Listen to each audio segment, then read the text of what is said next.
Up next, we have Loch Murr on Grand Canyon. Grand Canyon's going to once again be a stellar mid-major team. He's entering his final season of eligibility with the Lopes. He's going to look to help Bryce Drew not only make the NCAA tournament again, but try to win games again in the NCAA tournament. Last season, Warr averaged 5.7 points, 3.3 rebounds, and 1.1 blocks per game. He shot 46.2% overall and 32.1% from deep. Whenever Warr racked up 2 or more blocks per game, Lopes were undefeated at 10-0. In the last 12 games of the regular season, he averaged 11 points, 4.3 rebounds, and 1.5 blocks per game. So he's already proved himself as a crucial member of the rotation for this very, very, very deep mid-major team.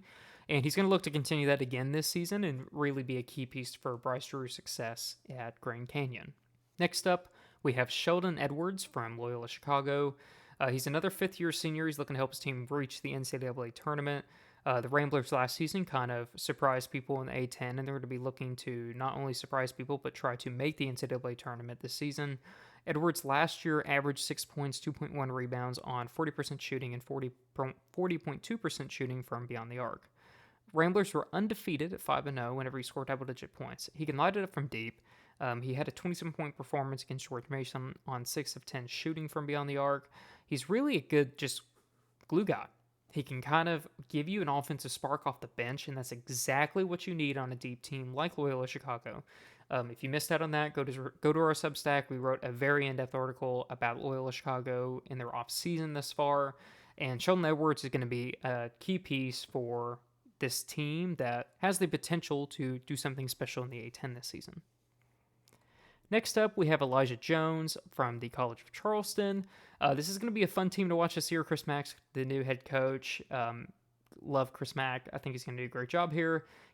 Elijah Jones transferred in from Green Bay. He averaged 8.1 points, 6.7 rebounds on 59.3% shooting overall and 53.6% shooting from beyond the arc. I want to caveat that. He only took 28 attempts, but hey, 53% is pretty solid. So the Cougars are loaded this year at the guard. They are going to be offensive juggernauts this year. So having a guy like Jones that you can try to rely on offensively while also locking down the boards, he's going to help really mesh this team together and kind of be that person that elevates the Cougars to another level.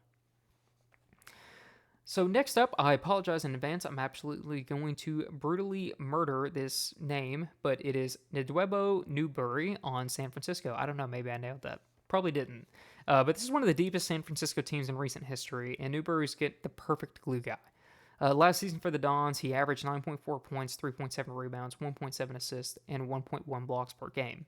He's a 6'7 senior. He can do it all. He shot 52.6% overall and an incredible 40% from deep on quite a few attempts. It's not like he only took 10 shots and made 4.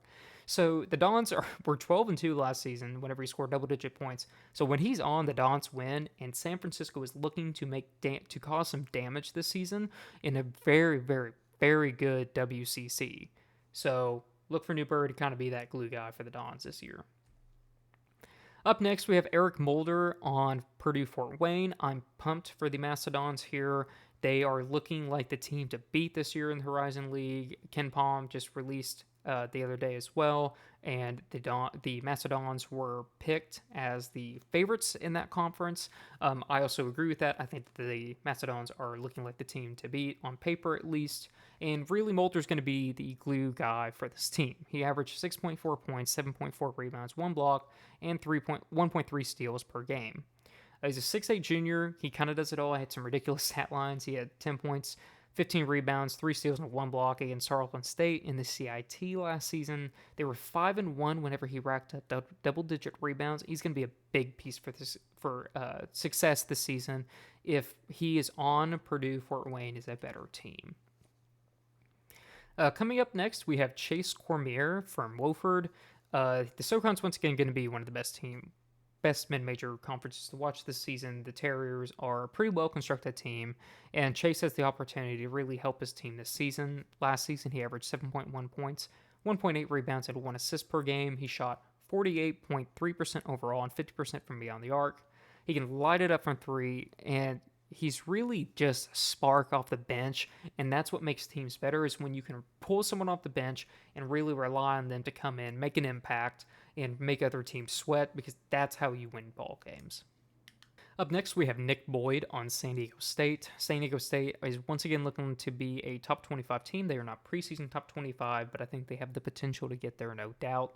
Nick Boyd's going to have an important role in the rotation. The FAU transfer averaged 9.3 points, 2.7 rebounds, and 1.8 assists for the Owls last season. He shot 40% overall and 34.1% from three-point. The Owls were 10-2 whenever Boyd finished with double-digit points last year, and the Aztecs are going to need Boyd to really be a glue guy. They lost all 5 starters from their team last year, so they pretty much had to do a complete roster overhaul. They're still, I think, preseason ranked top 50. Ken Palm, this is a team that should at some point in time be in the top 25 this season again. And really, Boyd is going to need to take on help be a glue guy because he can provide offensive end, he can rack up rebounds, he can shoot it from both beyond the arc and inside the paint. So he kind of has a little bit of versatility around him. So the Aztecs are going to they're going to want people like Boyd to try to step in and kind of be glue guys for a team while they have other pieces that are more offensive weapons and more key contributor guys, while Boyd can try to help fill in the void that a lot of these major roster turnover guys cause, essentially. Next, we have TJ Hurley from Vermont. The mid-major dynasty in Burlington is once again at it, and the Vermont Catamounts are the team to beat in the America East, even though UMass Lowell is not far behind, but Vermont is the team to beat this season.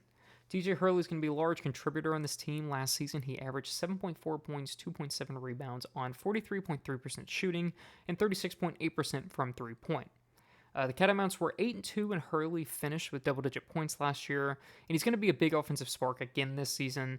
The Catamounts are always a very well-rounded team, and having somebody like Hurley to be able to kind of be that glue guy from an offensive perspective while also being able to do other things is a huge reason why the Catamounts are once again picked as the preseason favorites in the America East. All right, so next up we have Tanner Cuff from Evansville. Couldn't go without mentioning, the Evansville Purple Aces are not going to be one of the best mid-major teams in the country. However, Tanner Cupp is criminally underrated because he's really the definition of a glue guy. So he averaged 7.4 points, 4.2 rebounds, and 2.3 assists for the Purple Aces last season across 35 games. He's truly the perfect sixth man for David Ragland as he's trying to rebuild this program. He had a near triple-double against UT Martin. He finished with 14 points, 8 rebounds, 8 assists.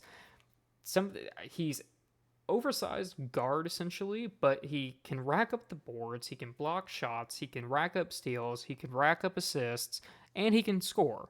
His three-point shooting is a little bit detrimental for him, but supposedly he's worked on that during the offseason. So really he's the type of guy that is going to kind of make or break whether Evansville takes another step forward after taking a step forward last year in this rebuild.